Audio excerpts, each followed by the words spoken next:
October 20th, 2025. AWS US East 1, their biggest region, had an absolute meltdown. It was pretty significant. And this was, well, far more than just your typical cloud service hiccup, wasn't it? Our sources, they're arguing this specific failure really exposed something they're calling the AI infrastructure monoculture crisis. Mm-hmm. So the mission today really is to understand why a glitch in Virginia had, the entire AI world basically gasping for air. Right. It showed a systemic dependency that's, well, surprisingly fragile. It absolutely was a global choke point. Mm-hmm. I mean, while the failure centered in US East 1, it really did impact core services that people use worldwide. And the initial reports mentioned DynamoDB. Yeah, the headline was DynamoDB API failure, some DNS resolution issues too. But if you dig a bit deeper, the actual root cause, it seems, was a failure in an underlying internal subsystem. Internal. Yeah, something that monitors network load balancers. And that error, it sort of cascaded and essentially just pulled the rug out from under crucial data services. Globally. Wow. And the casualties were, well, they were immediate. We saw some really high-profile outages. Perplexity AI, for instance. Right. Perplexity AI's CEO explicitly confirmed their disruption stemmed right from that AWS issue. Yeah. And it's a huge reminder, isn't it, that even platforms like, say, Coinbase or Robinhood, platforms that often talk about decentralization, they still rely so heavily on that centralized cloud infrastructure, at least for their front-end access, Absolutely. And what's fascinating here, I think, is how the outage created this specific double whammy disaster just for AI workloads. Okay, break that down. Double whammy. So the first hit was inference disruption.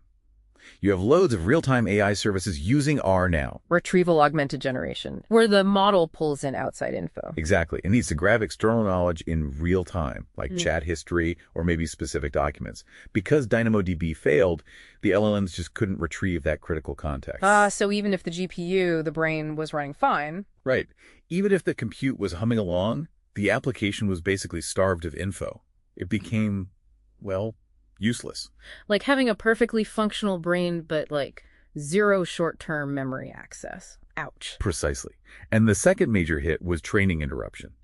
Think about these massive synchronous LLM training tasks, multi-billion parameter models. Right. There's huge, expensive training runs. Yeah. The EC2 internal network problems caused those big synchronized clusters to just fail entirely. When one node in a massive, tightly coupled job stalls out, the whole thing stalls. The whole process halts. And that means just a tremendous waste of incredibly expensive GPU hours. And time, of course. Okay, but that brings us back to the core question. Why are all these, cutting-edge companies even relying on the same failure domain in the first place? Well, that's the monoculture crisis you mentioned. Right. We've all talked about algorithmic monoculture, everyone using similar models. But this is the infrastructure monoculture. It's the sheer concentration. The vast majority of global AI workloads are sitting on AWS, Azure, and GCP, the big three. So what does this all mean? Why should you, listening, care? Well, this concentration, it's driven purely by economics.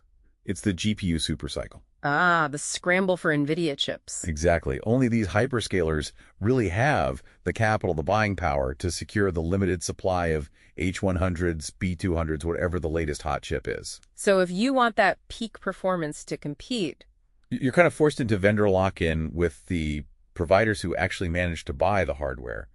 There aren't many choices for that scale. But isn't setting up, say, a multi-cloud deployment often seen as prohibitively complex, especially for anyone but the really big players? It absolutely is complex. Right. Which is why this event, this outage, is sort of shifted the conversation. Multi-cloud went from being maybe an optimization goal, something for efficiency, to basically mandatory. to mandatory business continuity.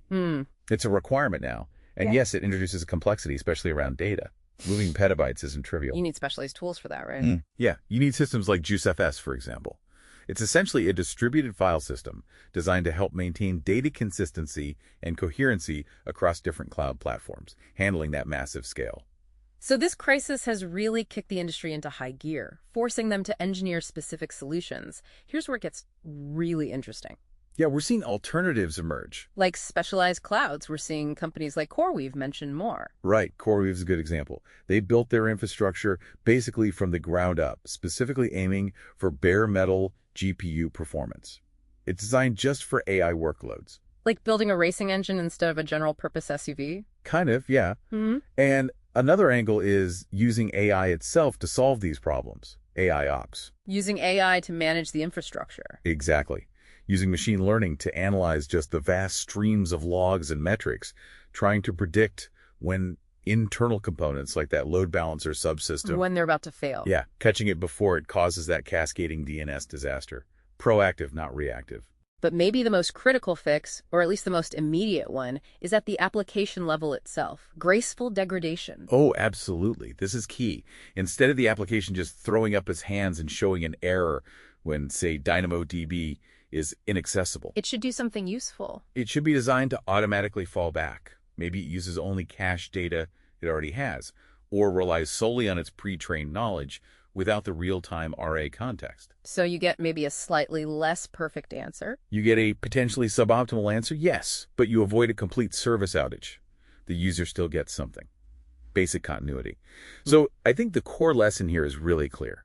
AI's explosive growth has definitively outpaced the resilience of its underlying infrastructure. The foundations are lagging behind the skyscraper. Pretty much. Investing in diversified architecture, multi-cloud, and resilient application design like graceful degradation. It's just not optional anymore. It's a non-negotiable business cost. Directly linked to preventing those really costly outcomes like RA starvation or just burning through GPU training budgets for nothing. Exactly right. Okay, that leaves us with a final provocative thought for you, the listener.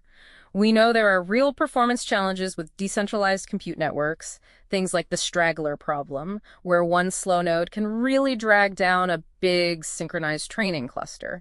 Yeah, that's a known issue.